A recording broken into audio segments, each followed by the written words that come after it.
Kekuasaan itu harus mampu kemudian menjadi jembatan atas kepastian terhadap penyamarataan masyarakat, penyamarataan agama. Jangan sampai kemudian pikiran-pikiran yang diperjuangkan atau nilai-nilai yang kemudian diajarkan suatu agama itu kemudian ketika tidak dibutuhkan dianggap sebagai sesuatu hal yang berbahaya. Tetapi ketika dibutuhkan itu kemudian dicomot, tetapi orang yang mengajarkannya itu kemudian didiskriminasi.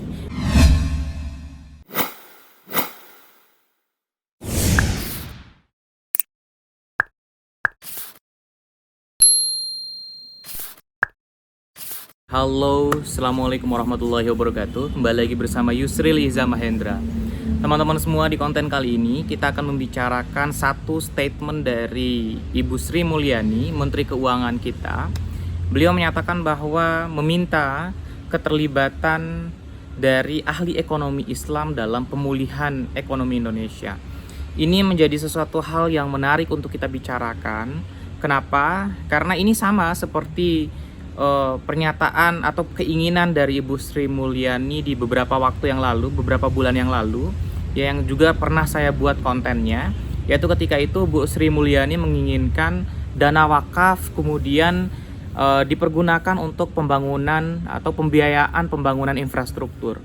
Ini adalah sesuatu hal yang menurut saya tidak konsisten dari kekuasaan dan semacam seperti paradoks karena di satu sisi sekarang kekuasaan menginginkan dan membutuhkan dan meminta keterlibatan dari umat Islam pikiran-pikiran Islam dibutuhkan untuk kemudian membantu dalam pemulihan krisis ekonomi yang sedang dihadapi oleh bangsa kita. Tetapi di sisi lain justru tokoh-tokoh Islam itu banyak sekali yang kemudian dijerumuskan ke penjara. Kemudian pikiran-pikiran Islam yang diperjuangkan oleh organisasi-organisasi tertentu kemudian dianggap sebagai racun di dalam kehidupan bermasyarakat berbangsa kita. Maksud saya adalah ketika kekuasaan di satu sisi menginginkan bahwa nilai-nilai yang ada di dalam Islam itu kemudian menjadi bagian dalam pemulihan suatu keadaan di dalam kehidupan bermasyarakat kita, maka harusnya tokoh-tokoh kemudian organisasi-organisasi yang memperjuangkan hidup dan tumbuhnya nilai-nilai itu di dalam kehidupan bermasyarakat atau kehidupan umat Islam harusnya juga harus terakomodir dengan baik, harusnya dijaga dan dilindungi oleh kekuasaan. Jangan sampai kemudian muncul stigma kekuasaan datang ke umat Islam itu ketika memang membutuhkan, ketika memang suara mayoritas itu dibutuhkan. Tetapi ketika kekuasaan tidak membutuhkan kehadiran umat Islam, kembali lagi diskriminasi, kemudian perlakuan-pengakuan yang mengkerdilkan pikiran-pikiran Islam justru dilakukan oleh kekuasaan.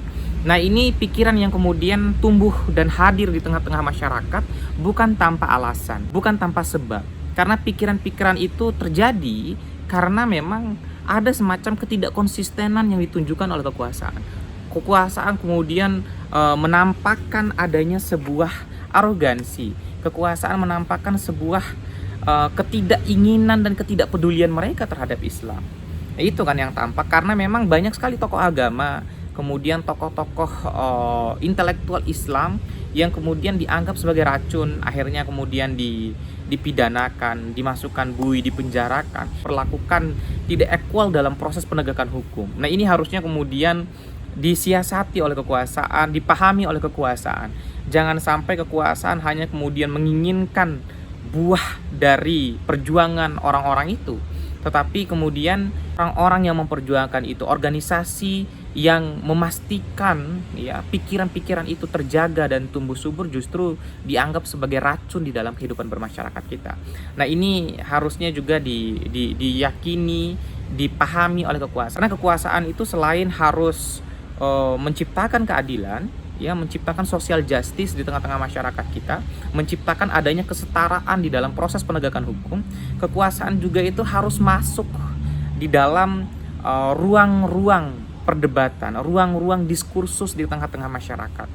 Berkaitan dengan hal ini, kekuasaan itu harus mampu kemudian menjadi jembatan atas kepastian terhadap penyamarataan masyarakat, penyamarataan agama, pemikiran di dalam kehidupan bermasyarakat kita.